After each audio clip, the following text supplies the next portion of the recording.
નમસ્કાર. રાજકોટમાં પેટ્રોલ ડીઝલની અછત મુદ્દે મહત્વનું update. Federation of Gujarat petrol diesel dealer એસોસિએશનના ધીમન ગેલાણીએ જણાવ્યું કે આઈઓસી અધિકારીઓ સાથે બેઠક યોજાઈ. ઇન્ડિયન ઓઇલ કોર્પોરેશન દ્વારા ખાતરી આપવામાં આવી છે કે આજ સાંજ સુધી અથવા આવતીકાલે સવાર સુધીમાં પેટ્રોલ ડીઝલનો પૂરતો જથ્થો ઉપલબ્ધ થઈ જશે.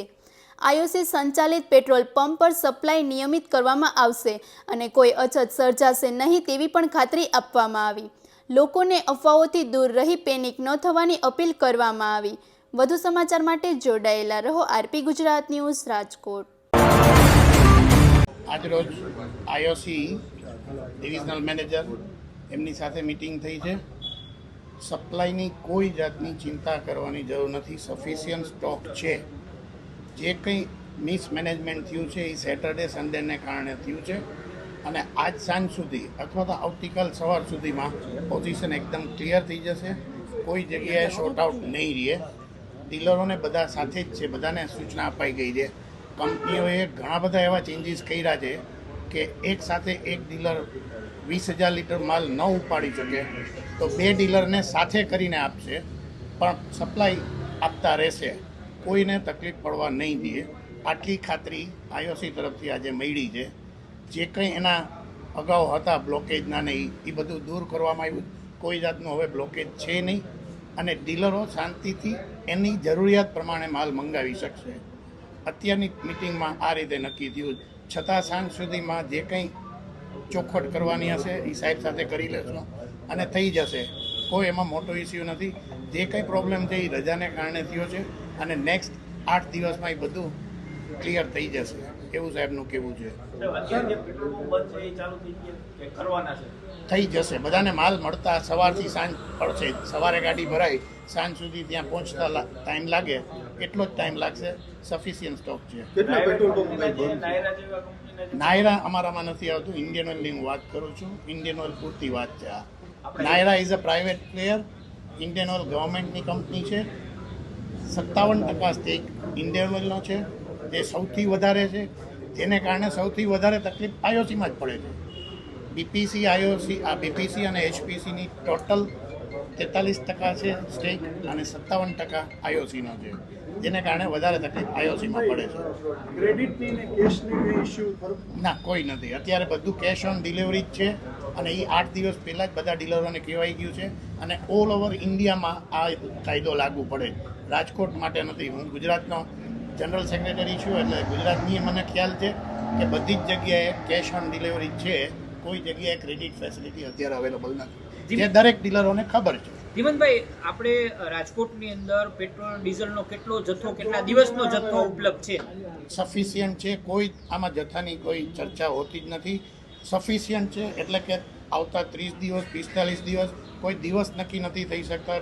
બધું જ આધાર છે એ બધો તમને ખબર છે. અત્યારે યુદ્ધ ચાલી રહ્યું, જેને કારણે કદાચ આગળ પાછળ થાય તો એ હવે પછી થાય. અત્યારે કોઈ પરિસ્થિતિ ખરાબ નથી. કેટલા પેટ્રોલ પંપ કેટલા બંધ છે એવું કઈ સમય? સિટીમાં કદાચ 6-7 પંપ છે રાજકોટ સિટીમાં અને બારે બીજા સિટીમાં 1-2 પંપ બંધ છે આઈઓસીના. પર્ટિક્યુલર હું આઈઓસીની જ વાત કરું. નાયરા મને જ્યાં સુધી ખબર છે ત્યાં સુધી સારા એવા પંપ બંધ છે. ટકાવારીમાં મને ન ખબર હોય નાયરાની, કારણ કે અમારો વિષય નથી એમ. પણ નાયરાને વધારે ઇફેક્ટ પડી છે, એમના વધારે પંપ છે. પણ આઈઓસીમાં અત્યારે આ પરિસ્થિતિ છે. લોકોને ખાસ અત્યારે કોઈ મારી એટલું જ કહેવાનું છે કે તેમની જરૂરિયાત મુજબનું પેટ્રોલ ડીઝલ મંગાવે. કોઈ એવી અછત છે નહીં. હાલના સંજોગોમાં કોઈએ પેનિક થવાની જરૂર નથી. ઉપલેટામાં 4 દિવસથી બંધ છે અને એ ભાઈ અહીંયા અત્યારે હાજર છે. બધાને તકલીફ એક જ છે કે જેની પોતાની ગાડી નથી, ટ્રાન્સપોર્ટની ગાડીમાં આવે. ટ્રાન્સપોર્ટની ગાડીઓ કંપનીના ટેન્ડર્સ 5 વર્ષ પહેલાં બહાર પડી ગયેલા હોય છે. અત્યારે કંપનીને જરૂરિયાત છે 50 ગાડીની, જ્યારે ટ્રાન્સપોર્ટની ગાડી 25 જ અવેલેબલ છે કે જે ઓલરેડી અંદર એગ્રીમેન્ટથી બંધાયેલી છે. અત્યારથી નવી 25 ગાડી કંપની લઈ નથી શકતી. તકલીફ એ જ છે. એને કારણે જે ડીલરોની પોતાની ગાડી નથી એમને માલ મેળવવામાં થોડો તકલીફ પડે છે. ચાલુ નહીં થાય તો એસોસિએશન શું કરશે? ફરીથી અમે મિટિંગ કરીશું. ધીમનભાઈ, કંપની સાથે કે ખરેખર મળશે? 100% મળશે. અત્યારે ખાતરી આપી છે, સાહેબે જ ખાતરી આપી છે. બધા જ એમની સાથે છે. સરકારી જવાબ છે. ના, એવું નથી. હું આટલા 50 વર્ષથી આ બિઝનેસમાં છું.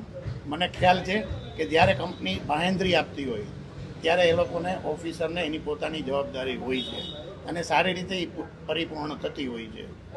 તમે એવું કીધું તો અગાઉ કે પેટ્રોલની માંગમાં વધારો થયો છે.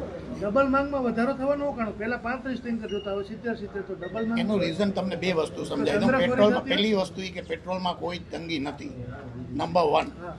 હવે બીજી વસ્તુ આવે ડીઝલમાં એસઆર બંધ થઈ ગયા, નાયરા બંધ થઈ ગયા છે, રિલાયન્સમાં અમુક બંધ છે અને કન્ઝ્યુમર્સ જે ડાયરેક્ટ લેતા હતા કંપનીઓ પાસેથી જેના 22 રૂપિયા લીટરે કંપનીઓએ વધારી આપ્યા, એનો બધો જ લોડ રિટેલ આઉટલેટ ઉપર આવ્યો છે. તો પછી ડિમાન્ડ તો વધવાની જ, જેટલી ગાડીઓ છે એટલી જ સપ્લાય થવાની છે.